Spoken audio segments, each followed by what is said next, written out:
ये हिंदुस्तान की वो सरहद है जहां देशभक्ति उफनती है।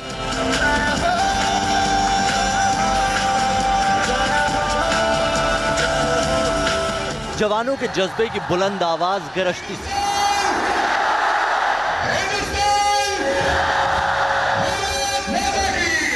यहां मौजूद हर उम्र के भारतीय की जुबान पर बस एक ही लफ्ज होता है, वंदे मातरम।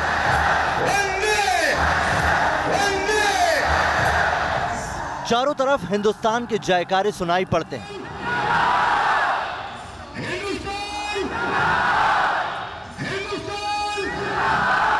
दुश्मन मुल्क पाकिस्तान के ऊपर से जब सूरज अस्त होता है, उस वक्त यहां हिंदुस्तानियों के दिल की देशभक्ति चरम पर होती है।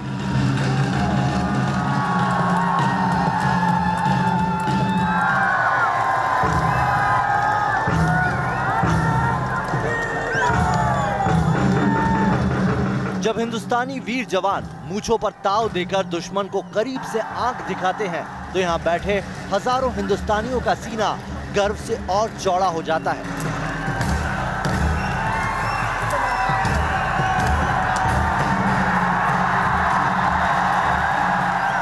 भारत और पाकिस्तान के बीच वाघा अटारी बॉर्डर पर हर शाम ऐसा ही नजारा होता है।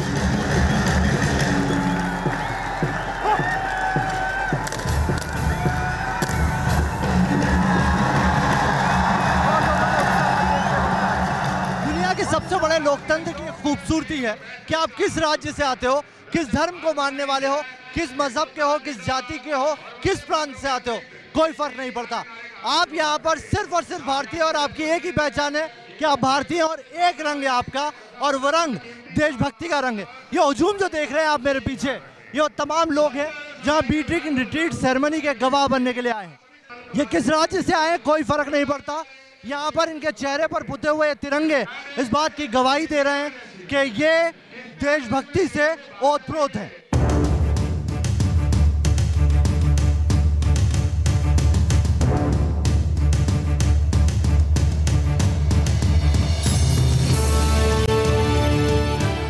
रोज दोपहर बाद देश के हर हिस्से से लोगों का बड़ा हुजूम अटारी गांव में भारत पाकिस्तान की सीमा की तरफ पहुंचता है। वो भले ही देश के किसी भी हिस्से से आए हो, लेकिन यहाँ आकर ये पहचान मिट जाती है। यहाँ बस एक ही पहचान होती है, हिंदुस्तानी, भारतीय, इंडियन। हम मुंबई से आए यहाँ पे अपने जवानों का हौसला बुलंद करने आए।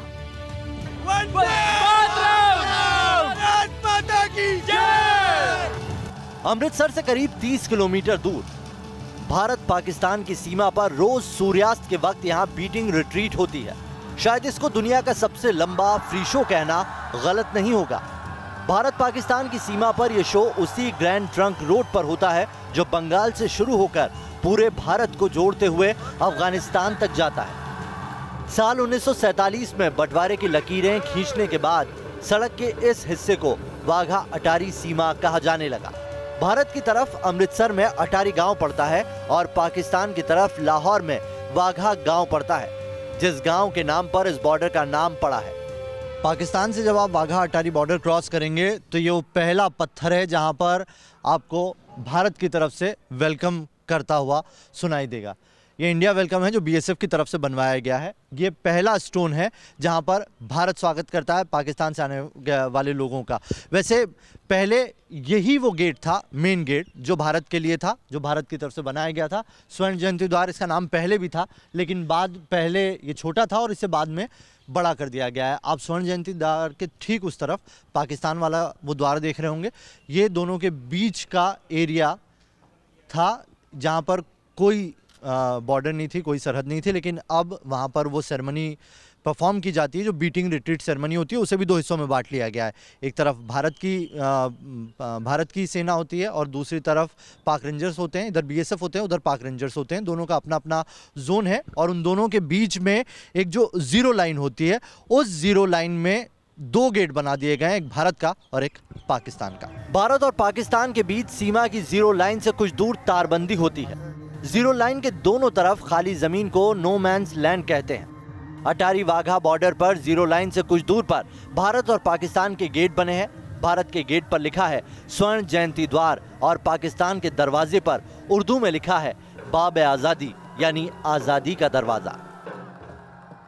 साल 1959 के बाद से दोनों दरवाजों के बीच नो मैंस लैंड में अब हर शाम बीटिंग रिट्रीट होती है। जीरो लाइन पर बने गेट को हर दिन खोला जाता है। यही एकमात्र गेट है जहां हर रोज भारत और पाकिस्तान के जवानों का एक दूसरे से आमना सामना होता है।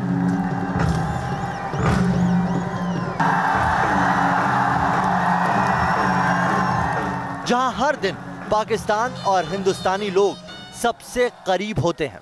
अब तस्वीरों में जो भीड़ देख पा रहे हैं ये पाकिस्तान के नागरिक हैं जो वाघा अटारी बॉर्डर पर उस तरफ जमा हुए हैं इस बीटिंग रिट्रीट सेरेमनी को देखने के लिए।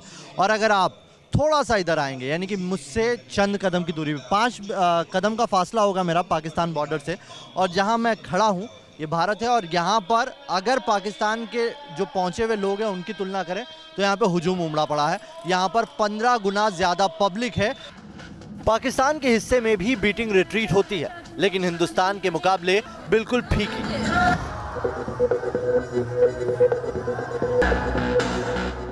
जैसे जैसे शाम होती है यहाँ भारत माता के जयकारे बुलंद होने लग जाते हैं।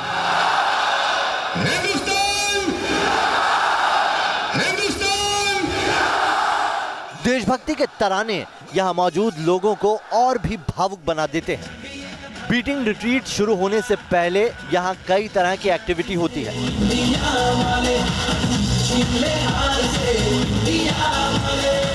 कुछ लोगों को तिरंगा हाथ में लेकर पाकिस्तान की सरहद की तरफ दौड़ने का मौका भी दिया जाता है।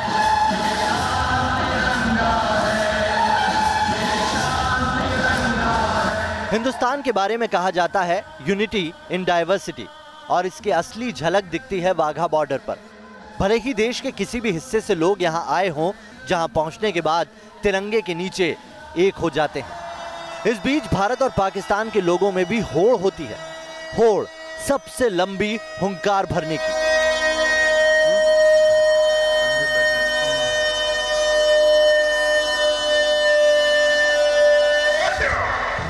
तो अभी जो आप आवाज सुन रहे हैं ये हुंकार होती है।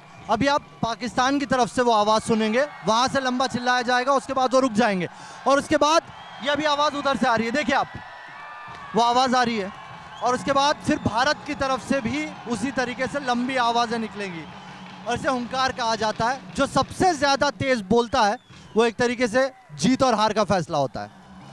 और इसके बाद शुरू होता है असली शो, जब बीएसएफ की जवान, देश की बेटियां सिर ऊंचा कर पाकिस्तान की सरहद की तरफ जाती हैं। बीटिंग रिट्रीट में सबसे पहले बीएसएफ की ये 2 महिला जवान ही सीमा की तरफ जाती हैं। बीटिंग रिट्रीट में कुल 19 जवान शामिल होते हैं, जिनमें भीड़ को मैनेज करने वाले अनाउंसर भी शामिल हैं। नियम के मुताबिक सब बारी बारी से परेड करते हुए गेट की तरफ जाते हैं।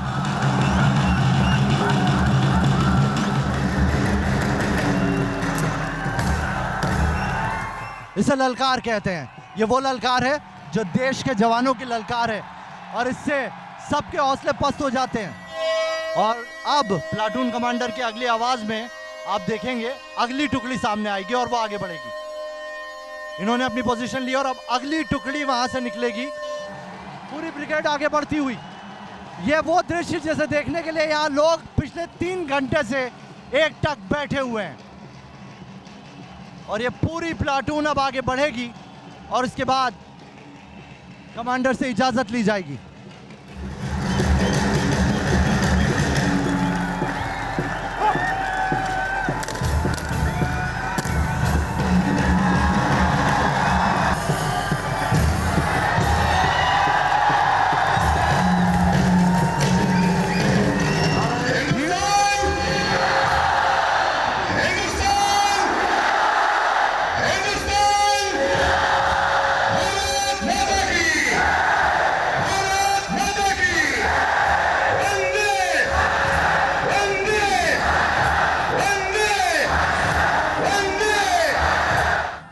सबको इंतजार होता है गेट खुलने का। जैसे ही गेट खुलता है, भारत और पाकिस्तान के जवान आमने सामने होते हैं। वो सबसे रोमांचित दृश्य जो यहाँ दिखाई पड़ेगा, जिसके बाद लोगों को संभालना बड़ा मुश्किल होता है।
जवान एक दूसरे को ललकारते हैं, मूंछों को ताव देते हैं, बिना एक दूसरे को छुए जोर आजमाइश की हर नुमाइश होती।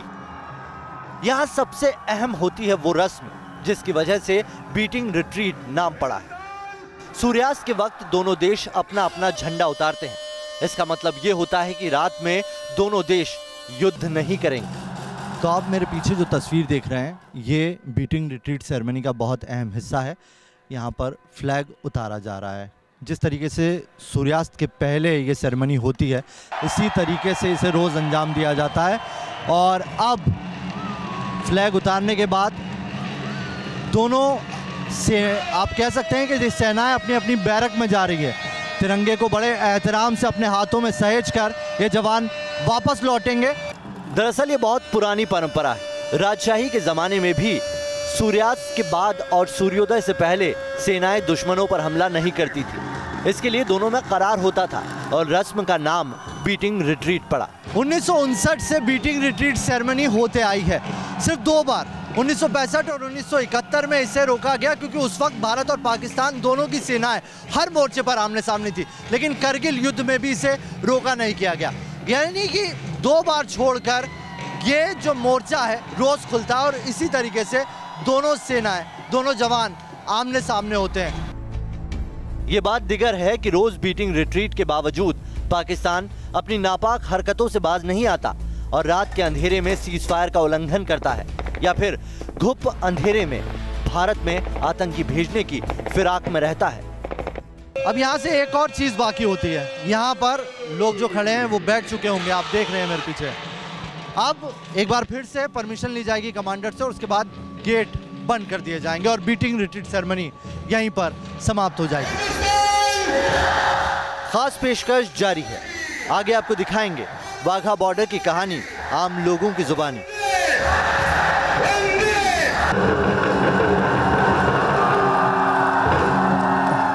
हर शाम ये सिर्फ 45 मिनट की सेरेमनी होती है, लेकिन इसको देखने आए हिंदुस्तानियों के लिए ये जिंदगी भर का अनुभव होता है। जब यहाँ से लौटते हैं तो उनके साथ एक अलग ही अनुभव होता है।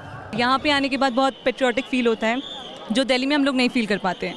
दिल्ली में हमारी बहुत मतलब जो रोज़ की लाइफ होती है बहुत हेक्टिक होती है। हम अपनी जॉब में इतना बिजी रहते हैं तो हम बाकी चीज़ नहीं सोच पाते हैं। यहाँ पे हम बिल्कुल डेडिकेटेड होकर अपने इंडिया के बारे में, अपनी मदर के बारे में सोच पाते हैं, जिसको हम भारत माता बोलते हैं। And today it was a new experience for me. And यहाँ पे आके एक्चुअली पेट्रियोटिज्म की फीलिंग जो हम में होती है बट हम इतना दिखा नहीं पाते, यहाँ पे आके एक्चुअली बिलोंगिंगनेस की फीलिंग आती है। We are Indians, we can feel that. मतलब एहसास होता है मन में, लेकिन यहाँ पर देशभक्ति दिखाई एक्चुअली यहाँ पे सब लोग साथ में बैठ के वो चीज़ फील करते हैं। We all feel patriotism in different ways, but यहाँ के एक बिलोंगिंगनेस वाली फीलिंग आती है। सब एक साथ है एंड एक दूसरे के लिए we felt that. And sir मैं 2 बार ही आ चुका हूँ, बहुत बढ़िया लगा यहाँ पे आके, बहुत अच्छा लगता है यहाँ पे आके। दिल करता है यहाँ से वापस जाए ही नहीं, यहाँ आके ऐसा लगता है कि बस यहीं बस जाएं।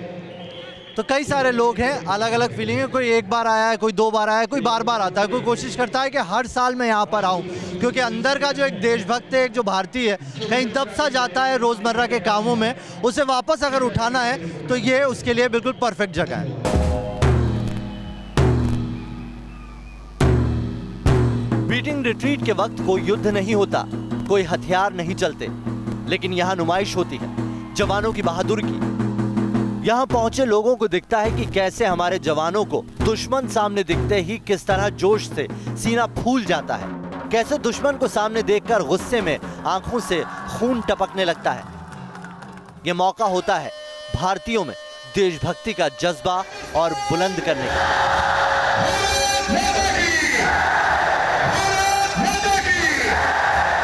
वीडियो जर्नलिस्ट कमल किशोर और सुभाष के साथ Naved Qureshi, news nation, Wagah Attari border.